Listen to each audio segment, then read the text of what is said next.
उडीद हे पीक तूर आणि मुगानंतर महत्त्वाचं पीक मानलं जातं। या पिकाचं उत्पन्न कमीत कमी 70 ते 75 दिवसात घेता येतं।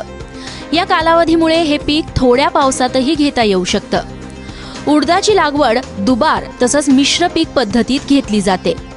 उडदाच्या लागवडीसाठी जमीन कशा प्रकारची असावी ते पाहूयात। जमिनीची निवड करताना जमीन ही मध्यम ते भारी अशी निवडायला पाहिजे। त्यामध्ये पाण्याचा उत्तम निचरा व्हायला पाहिजे। चिबड जमिनीची उडीद लागवडीसाठी निवड करू नये। जमीन तयार करताना एक नागराची पाळी आणि 2 वखराच्या पाळ्या उभ्या आडवी पाळी देऊन जमीन तयार करायला पाहिजे। उडीदाची पेरणी ही शक्यतो 30 जून पर्यंत आपल्याकडे पूर्ण व्हायला पाहिजे। जास्तीत जास्त 3 जुलैपर्यंत आपण या पिकाची लागवड करू शकतो। जेवढा वेळ लागवडीस उशीर होईल त्या प्रमाणात यामध्ये उत्पन्नामध्ये आपल्याला घट होईल। योग्य जमिनीच्या निवडीनंतर चांगल्या उत्पादनासाठी योग्य बियाण्यांची निवडही महत्त्वाची असते। उडीद पिकासाठी कृषी विद्यापीठानं काही बियाण्यांची शिफारस केली आहे। यात T9, TAU1, TAU2, TPU4, PKV उडीद 15, PKV ब्लॅक गोल्ड यांचा समावेश आहे। उडीद पिकासाठी हेक्टरी 10 ते 15 किलो बियाणं पुरेसं आहे। या बियाण्यांना योग्य प्रमाणात रसायनांचा वापर करून बीज प्रक्रिया करणं गरजेचं आहे।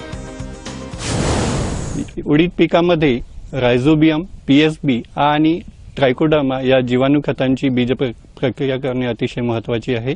त्यासाठी रायझोबियम 25 ग्राम प्रति किलो बियाण्यास तसेच PSB सुद्धा 25 ग्राम प्रति किलो बियाण्यास ची शिफारस करण्यात येते। ट्रायकोडर्मा 4 ग्राम प्रति किलो बियाण्यास सोडून लागवडीपूर्वी पेरणी करावी। जमिनीची निवड, बियाण्यांची निवड आणि बीज प्रक्रिया यानंतर त्याच्या लागवड पद्धतीवर देखील लक्ष देणं गरजेचं आहे। उडीद पिकाची लागवड करताना त्याच्या पेरणीतील अंतर 45 बाय 10 सेंटीमीटर असं ठेवावं। आंतर मशागत करताना पेरणीच्या सुरुवातीच्या 1 महिन्यात 1 खुरपणी आणि 2 कुळवण्या कराव्या। पिकाच्या कालावधीमुळे उडीदाची लागवड ज्वारी, कापूस, तूर अशा पिकांमध्ये आंतरपीक म्हणूनही केली जाते। पिकाच्या चांगल्या वाढीसाठी खतांची योग्य मात्रा देणंही आवश्यक आहे। उडीद पिकासाठी कोणत्या खतांची निवड करावी ते जाणून घेऊ। उडीद या पिकासाठी खताचं व्यवस्थापन करताना याला शिफारशीत जी मात्रा आहे ती 20 किलो नत्र, 40 किलो स्फुरद आणि 20 किलो पालाशाची शिफारस करण्यात आलेली आहे। तर त्यामुळे या खताचे व्यवस्थापन व्यवस्थितरित्या शेतकऱ्यांनी करावे। उडदावरील रोग आणि कीड नियंत्रणासाठी विशेष काळजी घ्यावी। कीटकनाशकांचा वापर योग्य प्रमाणात करावा। पिकाची काढणी पावसाचा अंदाज घेऊन करावी।